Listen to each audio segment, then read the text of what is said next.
Oke, sekarang saya mau cerita tentang cycle yang saya gunakan di dalam menyampaikan materi ajar secara online.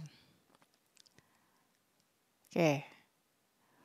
Nah, jadi di dalam pelaksanaan online learning itu prinsipnya ada dua. Ada synchronous dan ada asynchronous session. Jadi synchronous session itu ya yang saat kita online bareng sama peserta ajar. Asynchronous itu yang di mana peserta ajar belajar tanpa ada keterlibatan yang pengajarnya. Nah, online learning yang efektif itu mencakup dua ini. Kalau hanya sinkronus itu kurang baik ya, kurang lengkap, kurang efektif. Kalau asinkronus aja juga kurang efektif. Jadi ini sama saya digabung dan dibuat kombinasinya. Oke. Nah ini. Jadi yang pertama saya adopsi itu adalah metodologi scaffolding. Tahu ya Bapak Ibu teman-teman semua, scaffolding itu adalah undak-undakan yang dipakai di proyek. Ya, jadi itu ada dari bawah sampai ke atas gitu. Nah, secara teorinya seperti ini. Ya, saya kasih pen dulu. Oke. Jadi ini adalah tahapan di mana yang tadinya dari tanggung jawabnya teacher itu semakin besar menjadi beralih ke tanggung jawabnya student. Ada tahap di mana gurunya dulu yang ngajarin, kemudian mulai ngerjakan sama-sama. Di sini dikerjakan sama-sama antara guru dengan muridnya. Di sini muridnya ngerjakan berkelompok. Nah, di sini dia mengerjakan sendiri, independen. Ya, kalau dilihat istilahnya I do it, we do it, you do it. Nah, you do it-nya tuh ada dua. Ada you do it together, ada you do it alone. Jadi kalau kita kasih proyeknya berkelompok, bisa. Tapi ada satu tahap di mana kita sebenarnya juga perlu memastikan bahwa dia sendiri secara personal itu paham dengan materi ajar. Nah, inilah esensi dari scaffolding, yaitu I do it, we do it, you do it. Ya. Kemudian, nah ini yang kedua ya, metodologi ini juga sudah umum. Ini adalah flip classroom. Jadi ini metode ini tanpa online pun sudah diperkenalkan oleh Bapak Ibu teman-teman kita yang terbiasa memakai flip classroom. Jadi prinsipnya ya ini bukan hanya online ya, sekali lagi.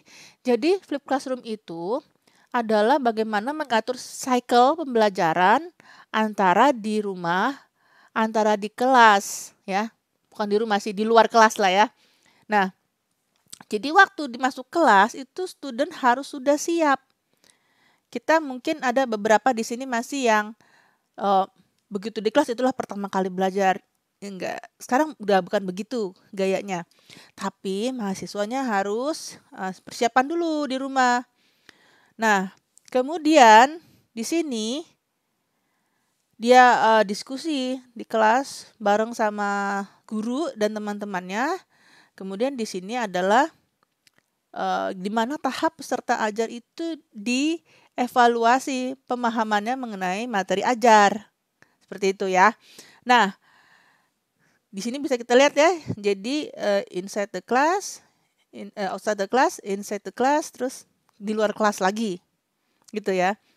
Diingat lagi tadi ada I do it, we do it, you do it. Ini di dalam sebelum masuk kelas, di kelas, dan sesudah dari kelas. Nah, ini ya kalau di sini memang ditulisnya di rumah dan ini di sekolah. Oke, nah ini ada teacher, nah ini ada responsibility-nya. Nah, inilah yang kita kaitkan dengan scaffolding tadi.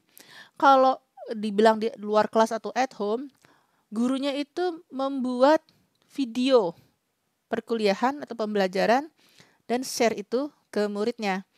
Nah, si muridnya nonton terus menyiapkan pertanyaan. Nah, waktu ketemu di sekolah, guru itu memfasilitasi kegiatan diskusi dan kalau muridnya punya pertanyaan dia jawab. Nah, guru ini juga gitu, ask question and participate in learning activities. Nah, saat di kelas ini harus kreatif gurunya. Jadi nggak yang cuma ada pertanyaan, nggak ada pertanyaan, ayo kita bubar, nggak bisa gitu juga.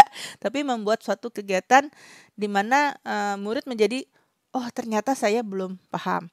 Nah, biasanya itu bisa dikombin dengan kita kasih project berkelompok, lalu kita ajak mahasiswanya untuk menjelaskan hasil pekerjaannya, ya. Nah, ini jadi flip class seperti ini. Before itu saya kaitkan dengan I do yang tadi disebutkan di dalam scaffolding. Jadi di dalam before joining the class itu tahapan I do it. Jadi muridnya disuruh nonton bagaimana gurunya atau dosennya melakukan I do it yang direkam di dalam video tutorial. Kemudian we do it. Jadi waktu di tahapan during the class itu si murid dan guru dan dosen itu ketemu, terus mereka mengerjakan sesuatu sama-sama. Itu bisa juga bentuk diskusi atau latihan soal. Atau muridnya dikasih project, nah di kelas mereka suruh menjelaskan, nah dari situlah kita bisa bukan begitu, oh ya itu begitu, atau kita bisa tes balik, kenapa kamu pakai metodenya itu, bagaimana memvalidasinya, angka mana yang kita lihat. Itu adalah suatu kegiatan interaksi yang bisa melakukan justifikasi sebenarnya peserta ajarnya sudah menangkap materi ajar yang disampaikan lewat rekaman itu atau belum. Nah, setelah itu masih dalam framework flip classroom dan dikaitkan dengan scaffolding, masuk ke dalam tahap you do it, gitu ya. Jadi ini kita kasih project, tadi mahasiswanya menjelaskan, dan Bapak Ibu juga bisa combine dengan kuis yang diberikan ke perseorangan atau dengan ujian tertulis, seperti itu. Ya, jadi cycle-nya begini. Sebelum meeting, ya di dalam Flipcast itu I do it yang diadopsi dari scaffolding. Itu material preparation, di sini mahasiswanya kita kasih video yang sudah kita rekam. Dan jadi mereka nggak dengerin presentasi kita lagi di kelas. Di kelas itu tinggal diskusinya. Nontonin presentasi itu cukup dari rekaman aja, dan rekaman video kita bisa pakai belajar semester ini, semester depan, dan seterusnya. Kecuali Bapak sama Ibu, kok videonya kayaknya perlu diperbaiki gitu. Nah, tuh silakan aja. Nah, saat kita ketemu di kelas dengan studentnya, dengan mahasiswanya, dengan muridnya, itu kita melakukan we do it, exercise, assignment, case study, diskusi, macam-macam gitu ya. Nah, yang tahap ketiga itu adalah post meetingnya ya, dalam cycle-nya flip class itu adalah tahapan you do. Jadi kita kasih kuis, tugas itu. Nah, ini adalah buat saya ini adalah framework dan suatu metodologi. Kita bisa bermacam-macam mengadopsinya.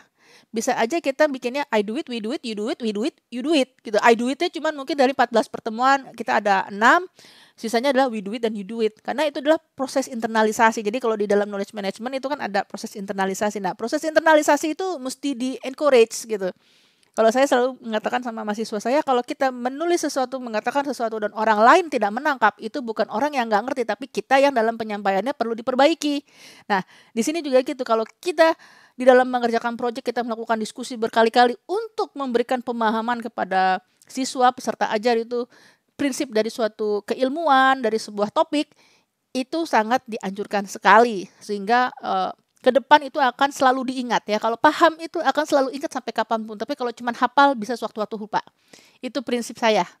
Baik, sekian dulu mengenai cycle ini. Bila Bapak Ibu ada yang tertarik untuk bertanya ataupun diskusi, silakan hubungin saya di email saya ini. Sampai jumpa.